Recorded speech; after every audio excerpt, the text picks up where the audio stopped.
Okay, story time. Um, you know how push relationship compatibility based on astrology and numerology. And over the years, I've tested this out in my own relationships. And of course, I have come to conclude that one, earth signs are the best sign for me to start with. And then you get down into the numbers. So, years ago, when I first got into numerology, I did, I was already in a relationship when I got into numerology.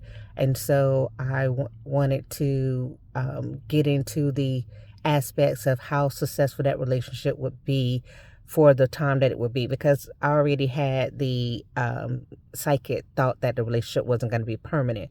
But I had this thing that, okay, for however many years it is, let's see how good of a relationship it can be. So I went to numerology, compared my numbers to the person's numbers, and the person, according to their numerology, um, they used three numbers. And using those three numbers, the person had two other numbers that I needed for them to have, and then one number was like toxic, right?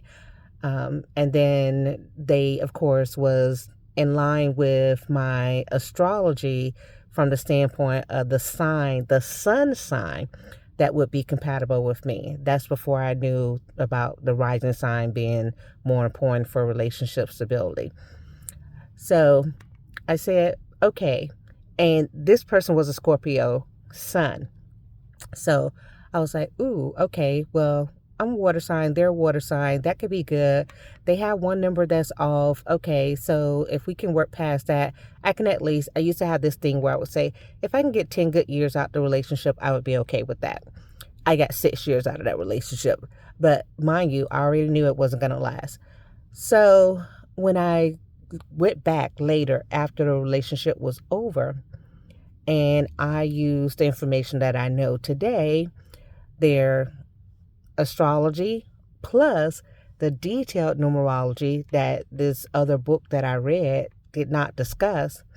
And when I did that, we had all of these toxic incompatibilities.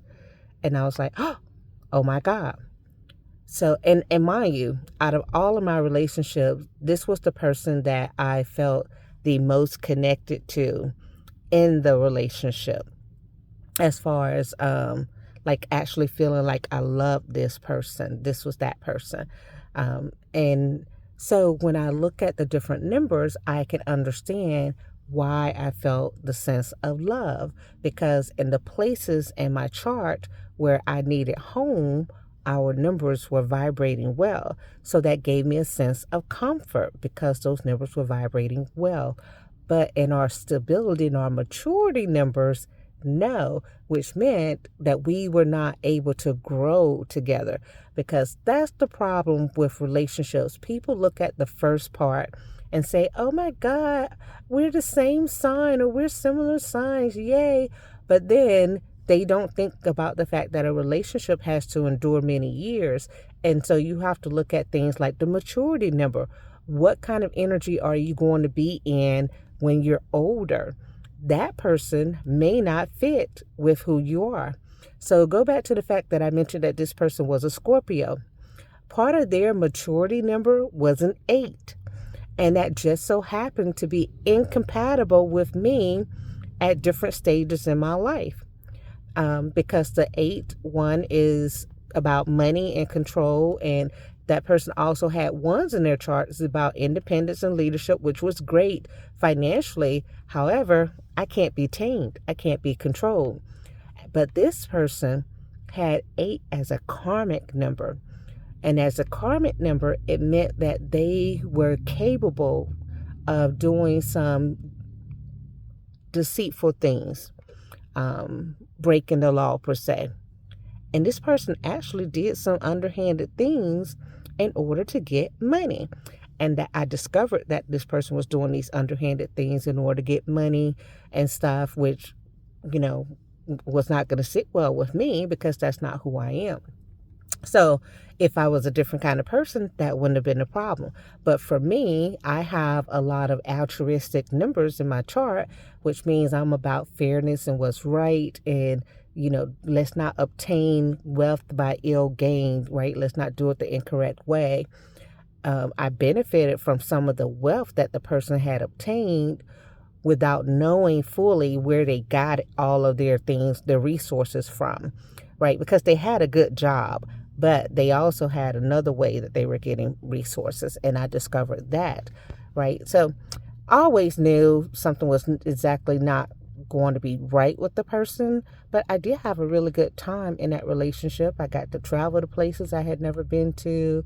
My international travels started during that relationship. So I did have some things that I took away as highlights, right?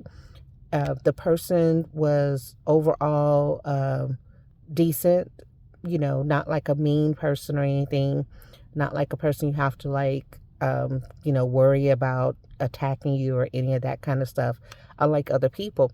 So there was a lot of things in that relationship that were favorable, that aligned with those numbers being and correlating with my core numbers. But then there were other key areas that just was like, and this is why when people come to me about their relationships and they're like, I'm with this person and I'm this sign and that sign, I was like, I need to look further. What kind of year are you guys having? Are you going to be able to work past the challenges of that year? Are you going to be able to work past the challenges of the maturity? Are you going to be able to work past the fact that a person has certain health conditions that are going to come up? Because not everybody's willing to stick around when health things arise.